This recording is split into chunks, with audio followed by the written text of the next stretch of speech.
Yang di rumah tangga sudah keluarkan belum ayat-ayat tentang ibu, tentang anak, tentang suami? Sudah berapa tahun jadi istri? Pernah mengeluarkan ayat tentang itu tidak?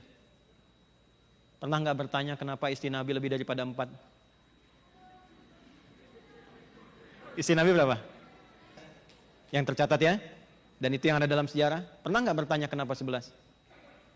Dan itu mahal. Saya riset itu cukup lama sampai mengajar di pengajian ibu-ibu. Ternyata Nabi diizinkan menikah lebih daripada 4 istri karena semua istri Nabi mewakili seluruh karakter perempuan di muka bumi. Dididiklah oleh Nabi supaya mewakili karakter semua perempuan. Jadi dasarnya itu bukan karena biologis, bukan. Supaya semua karakter perempuan belajar. Nah, jadi Anda kalau belajar itu pulang ke rumah, lihat kira-kira Anda mirip siapa. Dari yang hobi masak, senang fashion, sampai yang paling cemburuan, ada. Ayo saya serius. Ya, Sayyidah Saudah binti Zam'ah itu hobi masak. Menikah dengan Nabi sudah sepuh. Tapi hebatnya, kalau beliau bikin adonan tepung, Nabi datang. Itu Nabi masih sambil bermain dengan tepung itu mencolek di keningnya dan masih panggil sayang. Kapan terakhir manggil sayang tuh? Ada yang senang pengajian, ada kajian berangkat, ya.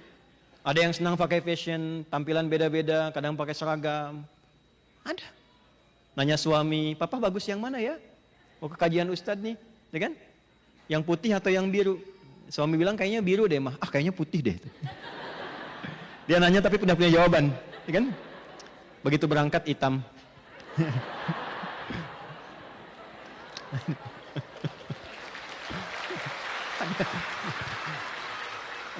Nah, jadi saya mau sampai ke satu titik akhir adalah teman-teman kita ini makhluk Tuhan, makhluk Allah yang diistimewakan dengan tujuan hidup. Jadi jangan sampai hidup gak punya tujuan. Nah sekarang ketika Anda sudah pilih, kita batasi kan ya? Di sini nih, 3 bagian ini. Pilihnya di harta dengan judul tadi. Sekarang bagian terakhirnya, dan ini penutup pertemuan kita. Penutup pertemuan kita. Dan tidak terbatasi laki-laki dan perempuan. Sayyidah Khadijah kaya kan? Kaya. Dan ingat, kaya ketiga-tiganya. Kaya harta, dan fisiknya digunakan untuk melayani dakwahnya Nabi. Kaya hati, bagaimana kesabarannya sangat luar biasa. Maaf sekali, Anda buka hadis Al-Bukhari, di tema pertama, Kitab Badul Wahyi, nomor hadis yang ketiga. Saat Nabi turun dari Gua Hira, belum pernah melihat malaikat Jibril dalam bentuk aslinya. Jadi wahyu pertama itu menyamar jadi laki-laki, belum kelihatan aslinya. Begitu turun siang-siang, ada panggilan Muhammad. Muhammad. Tengok kanan, kiri kosong, belakang kosong, depan kosong. Lihat ke atas, ini hadisnya berkata demikian. Aku melihat sosok besar, kayak duduk antara langit dan bumi. Manggil Muhammad, Muhammad. Ilustrasinya begini. Pak Iqbal keluar dari gedung ini, udah kosong. Ada yang manggil, Iqbal. Iqbal. Kanan kiri kosong, depan belakang nggak ada. Nengok ke atas, baju putih, badan besar, rambut panjang, manggil Iqbal. Respon Bapak apa? Lari ya? Apa? Lari kan? Nah, perhatikan bahasa hadisnya begini, faru'ibtu minhu, maka jiwa kemanusiaan Nabi muncul. Bulu kudukku naik, aku khawatir meninggalkan tempat itu dengan segera. Tapi poinnya bukan di sini. Begitu sampai ke rumah, dibuka pintu, ucapkan salam, yang buka Sayyidah Khadijah. Perhatikan kebesaran hatinya. Saat dibuka dengan keindahan hati, jiwa dan fisiknya, itu baru melihat wajah Sayyidah Khadijah, setengah gelisah Nabi hilang. Setengah takutnya hilang. Bisa nggak Pak itu ya, kita pulang dari kantor, masuk ke rumah, lihat istri, setengah masalah kita hilang itu. Ya. Khadijah. Tapi yang hebat bukan itu. Kata Nabi, zammiluni, zammiluni, selimuti aku, selimuti aku. Digenggam, tiduran, diselimuti. Perhatikan kata-katanya. Lihat kalimatnya.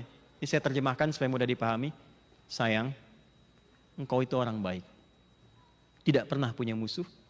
Penopang yang lemah, perawat anak yatim. Tanamkan pada hatimu yang paling dalam. Aku akan selalu bersamamu dalam suka dan duka. Dan itu mahal. begitu mahal. Itulah yang dikenang Nabi sampai wafatnya dan diucapkan dalam tidurnya. Khadijah, Khadijah, Khadijah. Anda, kapan terakhir suami mimpi menyebut nama Anda tuh? Ini. Oke, sekarang kita keluarkan menunya ya. Saya langsung buku saja ya, karena teman-teman saya lihat senang baca gitu ya. Berapa menit lagi? 10 menit ya. Langsung buku ya, jadi nanti kalaupun sudah selesai kajian, teman-teman bisa akses bukunya. Bukunya judulnya Al-Jami As-Sahih Al-Musnad Al-Mukhtasar Min Umuri Rasulillahi Sallallahu Alaihi Wasallam Wa Sunanihi Wa Ayyamihi. Ulangi. Nah, karena panjang disingkat jadi Sahih Al-Bukhari.